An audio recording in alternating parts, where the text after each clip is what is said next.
पटना में भारत बंद के दौरान उपद्रवों को लेकर प्रशासन ने बड़ी कार्रवाई की है। प्रशासन ने 46 नामजद और 300 अज्ञात के खिलाफ एफआईआर दर्ज की है। प्रदर्शन के दौरान सरकारी काम में बाधा डालने और विधि व्यवस्था को चुनौती देने के आरोप में केस दर्ज की गई है। दरअसल अनुसूचित जाति जनजाति आरक्षण में क्रीमी लेयर को लेकर सुप्रीम कोर्ट के फैसले के खिलाफ विपक्ष ने देश भर में प्रदर्शन किया। बंद के दौरान कई जगहों पर तोड़फोड़ भी की गई। पटना में भी भारत बंद को लेकर बंद समर्थकों ने डाक बंगला चौराहे पर तोड़फोड़ की, जिससे लेकर पुलिस ने कार्रवाई की है।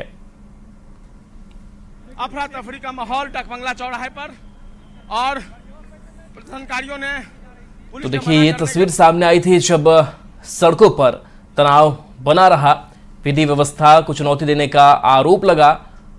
और देखिए इस भारत बंद की तस्वीरें कल सामने आई थी जहां गाड़ियों में तोड़फोड़ की गई थी और ऐसे में आम राहगीर काफी परेशान हुए थे। और इस मामले में 46 नामजद और 300 अज्ञात पर अब एफआईआर दर्ज की गई है। सरकारी काम में बाधा डालने का आरोप इनके ऊपर।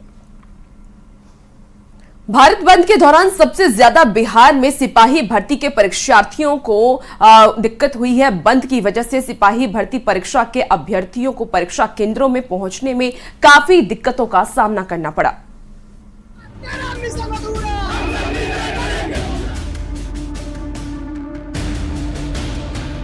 एक तरफ भारत बंद, दूसरी ओर सिपाही भर्ती की परीक्षा। भारत बंद से परेशानी बहुत है, लेकिन सवाल नौकरी का है और नौकरी मिल गई तो समझो आधा जग जीत लिया। कुछ ऐसे ही हालात बिहार के सिपाही भर्ती परीक्षा के उन अभ्यर्थियों के सामने खड़ा हो गया था जिनकी बुधवार को परीक्षा थी। परेशानी हुई यहाँ पे? बहुत परेशानी हुई। कैसे परेशानी? बहुत मार्केट में कोई गाड़ी यार नहीं चल रहा है, सड़क जाम थी, पूरे सड़क जाम था। पैदल आए हैं वहां से स्टेशन से, पैदल ही परीक्षा केंद्र की ओर जाते अभ्यर्थियों की ये तस्वीर नवादा से आई।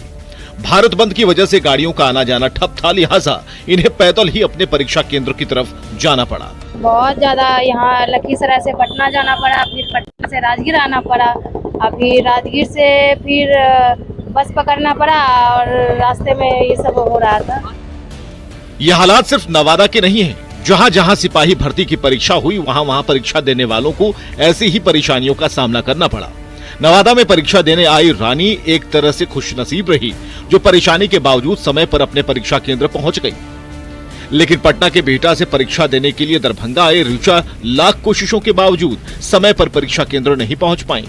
सिर्फ 5 मिनट की देरी की वजह से ऋचा को परीक्षा देने से रोक दिया गया। भारत बंद के कारण सब जगह जाम था, तो यही कारण लेट हुआ है। कितना लेट है? 5 मिनट। क्या बताया जा रहा है? लेट हो गए।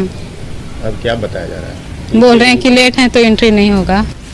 रानी जैसे बहुत से अभ्यर्थी परेशानी के बावजूद समय पर परीक्षा केंद्र पहुंच गए, लेकिन ऋचा जैसे भी बहुत हैं जिन्हें भारत बंद की वजह से परीक्षा से वंचित होना पड़ा, चाहे वो जहानाबाद के हों, सीवान के हों, लखीसराय के हों या फिर जमुई के हों। सवाल है कि भारत बंद की वजह से जिन छात्रों को परेशानी हुई और जो परीक्षा नहीं दे पाए, उनका क्या कसूर था? Bureau report, news 18।